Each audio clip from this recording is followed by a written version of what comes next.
Edie Mae Hunsberg, who wrote the book How I Conquered Cancer Naturally, after she reversed a catastrophic cancer that was fatal in the medical view on this program 40 years ago.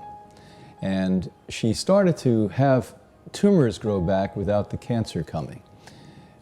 She was working with the gentleman who was at that point directing the Linus Pauling Foundation up near Stanford in California.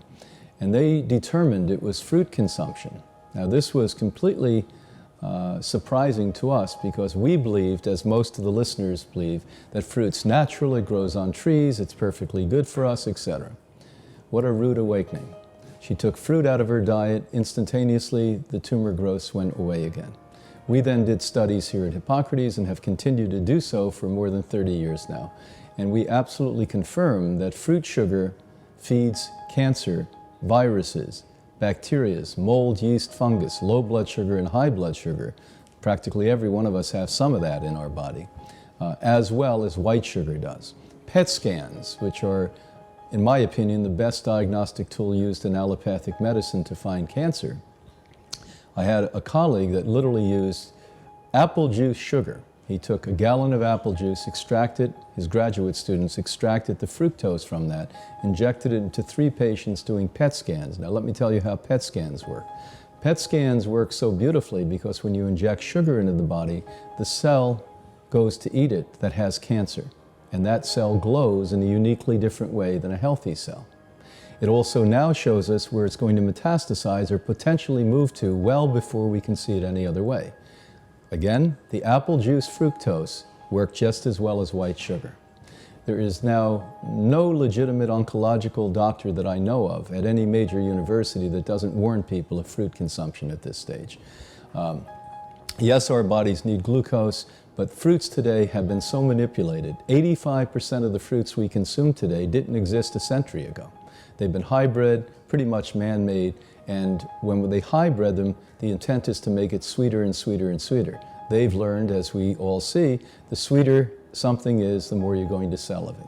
So that's unfortunate, and now with genetic manipulation, it's going to get a lot worse. I see a day, not too far in the future, where you'll buy fruits depending upon you want level 1 sugar, level 2 sugar, level 3 sugar, and everyone's going to buy level 3 sugar. So this is really problematic. Now tomatoes, which everyone thinks is a vegetable, happens to be a fruit indigenous to the jungles of Brazil. The Aztecs and Mayans use them as ornaments on the side of their temples, and the so-called conquistadors, a polite word for savage white people that came and slaughtered the Indians, they literally brought them back and used them as ornaments in Europe until famines came, and then it started to be consumed. When the immigration from Europe came back to the Americas again, interesting enough, they started to eat them because they realized they could grow in the mountains, they could grow on a coastline, they could grow in heat, and so tomatoes became perpetual in our cuisines around the world. And they are a wonderful food, by the way, if you have organic and ripe tomatoes, because all unripened fruit, including tomatoes, create acidity in the body and rob nutrients out of the system. So we don't want to eat fruit if we're sick. We do want to eat small amounts of fruit, or we can, you don't have to, eat small amounts of fruit once we know we're absolutely well and strong. And we learned that no more than 15% of your diet by weight should be fruit at any given time in your life.